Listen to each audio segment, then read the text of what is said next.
यीशु के लिए यह दूसरी परीक्षा विभिन्न अद्भुत चिन्ह और आश्चर्य कर्म के द्वारा यह प्रदर्शित करने के उद्देश्य से थी कि वह परमेश्वर का पुत्र था। यीशु आश्चर्य कर्म करने के द्वारा प्रत्येक व्यक्ति से प्रशंसा हासिल कर सकता था। संसार और लोगों की दृष्टि में यीशु एक राजा की तरह बन सकता था। यीशु के मन में यह एक परीक्षा थी। यह पहला यूहन्ना 2:16 के शरीर आंखों की अभिलाषा के समान रूप है। आदम और हवा के द्वारा खाया गया वह निषेध फल देखने में मन भाऊ था। यीशु एक बार फिर व्यवस्था विवरण 6:16 में परमेश्वर के वचन को उद्धृत करने के द्वारा शैतान पर विजय हुआ। इसी तरह हमें विशेष चिन्हों की मांग करके परमेश्वर की परीक्षा नहीं करनी चाहिए। आमीन। तीसरी परीक्षा यीशु की सबसे बड़ी परीक्षा थी। शैतान ने मसीह से प्रतिज्ञा की कि वह उसे इस संसार के सभी राज्यों का अधिकार प्रदान करेगा। ऐसा करना शैतान के अधिकार के अंतर्गत था। शैतान इस संसार का राजकुमार है। संपूर्ण संसार उस दुष्ट के नियंत्रण में है। इसीलिए शैतान आसानी से यीशु के लिए इस प्रतिज्ञा को पूर्ण कर सकता था। केवल एक शर्त थी कि यीशु परमेश्वर के बदले शैतान की आराधना करे।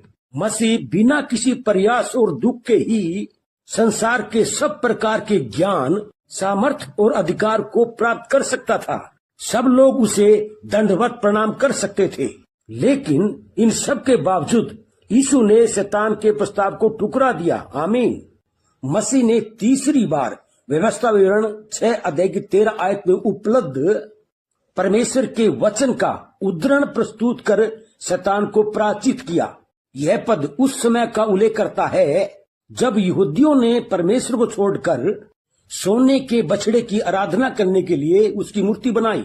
मनुष्य को सिर्फ परमेश्वर की ही आराधना करनी चाहिए और किसी के नहीं। यीशु ने परीक्षाओं में प्रदर्शित किया कि शैतान को पराजित करने और परीक्षा का विरोध करने के लिए परमेश्वर के वचन का उपयोग किस प्रकार किया जा सकता है। परमेश्वर का वचन आत्मा की तलवार है। यदि हम शैतान का प्रतिरोध या सामना करेंगे तो वह हमसे दूर भाग जाएगा। अगर परखने वाला आता है तो यीशु की तरह हम भी कहें, शैतान मुझसे दूर हो। आमीन। तब शैतान यीशु को छोड़कर चला गया, परंतु हमेशा के लिए नहीं। शैतान ने यीशु को अनुकूल समय आने तक छोड़ दिया। हम जानते हैं कि शैतान ने गतसमनी की वाटिका में और क्रूस पर मसीह को फिर से परखा।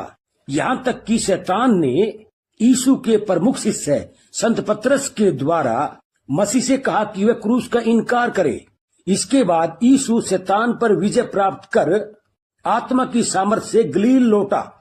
जब हम शैतान का सामना करते हैं, जब हम पाप और पापी इच्छाओं से मन फिराते हैं, तब हमारे जीवन में पवित्र आत्मा की शक्ति पूरी तरह मुक्त रूप में प्रवाहित होती है। पर यदि हम जब कभी उसे शैतान को सौंप देते हैं तो हम उस शक्ति पर से अपना अधिकार खो देते हैं। आमीन। हमारे प्रभु यीशु मसीह का अनुग्रह तुम सब पर होता रहे। जय मसीह की।